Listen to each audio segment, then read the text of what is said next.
seek happiness. Happiness is like an orgasm. If you think about it too much, it goes away. Here we go. Ready? 1, you don't have to have a dream. Americans on talent shows always talk about their dreams. Fine, if you have something you've always wanted to do, dreamed of, like in your heart, go for it. After all, it's something to do with your time, chasing a dream. And if it's a big enough one, it'll take you most of your life to achieve, so by the time you get to it and are staring into the abyss of the meaninglessness of your achievement, you'll be almost dead, so it won't matter. I never really had one of these dreams, and so I advocate passionate dedication to the pursuit of short-term goals. Be micro-ambitious. Put your head down and work with pride on whatever is in front of you. You never know where you might end up. Just be aware the next worthy pursuit will probably appear in your periphery, which is why you should be careful of long-term dreams. If you focus too far in front of you, you won't see the shiny thing out the corner of your eye. 2, don't seek happiness. Happiness is like an orgasm. If you think about it too much, it goes away.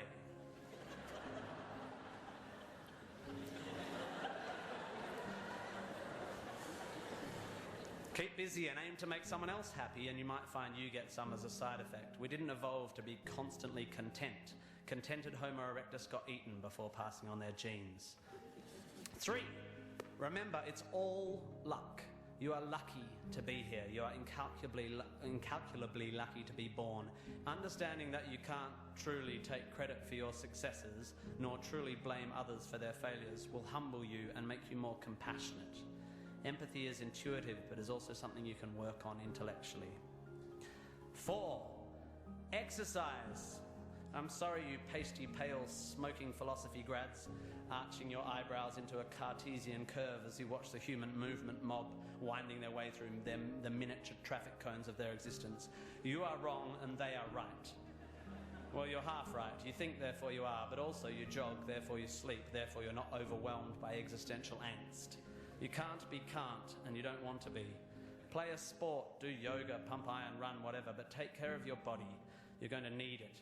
Most of you mob are going to live to nearly 100, and even the poorest of you will achieve a level of wealth that most humans throughout history could not have dreamed of. And this long, luxurious life ahead of you is going to make you depressed.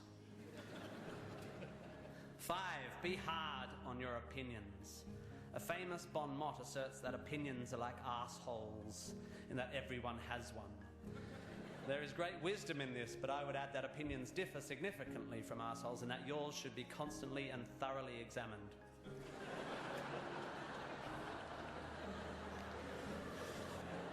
We must think critically and not just about the ideas of others. Be hard on your beliefs. Take them out onto the veranda and hit them with a cricket bat. Be intellectually rigorous. Identify your biases, your prejudices, your privileges. Most of society's arguments are kept alive by a failure to acknowledge nuance. We tend to generate false dichotomies and then try to argue one point using 2 entirely different sets of assumptions, like 2 tennis players trying to win a match by hitting beautifully executed shots from either end of separate tennis courts. 6, be a teacher. Please, please, please be a teacher. Teachers are the most admirable and important people in the world. You don't have to do it forever, but if you're in doubt about what to do, be an amazing teacher. Even if you're not a teacher, be a teacher. Share your ideas. Don't take for granted your education. Rejoice in what you learn and spray it. 7, define yourself by what you love. I found myself doing this thing a bit recently where if someone asks me what sort of music I like, I say, well, I don't listen to the radio because pop song lyrics annoy me. Or if someone asks me what food I like, I say, I think truffle oil is overused and slightly obnoxious. And I see it all the time online, people whose idea of being part of a subculture is to hate Coldplay or football or feminists or the Liberal Party.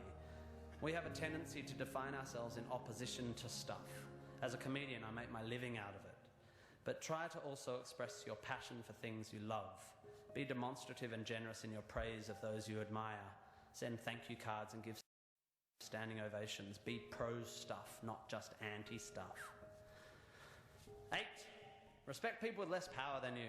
I have in the past made important decisions about people I work with, agents and producers, big decisions, based largely on how they treat the wait staff in the restaurants we're having the meeting in. I don't care if you're the most powerful cat in the room. I will judge you on how you treat the least powerful. So there. 9, finally, don't rush. You don't need to already know what you're going to do with the rest of your life. Don't panic. You will soon be dead. Life will sometimes seem long and tough, and God, it's tiring. And you will sometimes be happy and sometimes sad, and then you'll be old, and then you'll be dead. There is only one sensible thing to do with this empty existence, and that is fill it. Not fill it, fill it.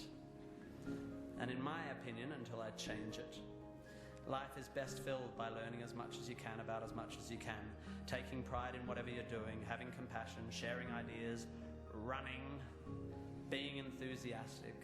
And then there's love and travel and wine and sex and art and kids and giving and mountain climbing, but you know all that stuff already. It's an incredibly exciting thing, this one meaningless life of yours. Good luck, and thank you for indulging.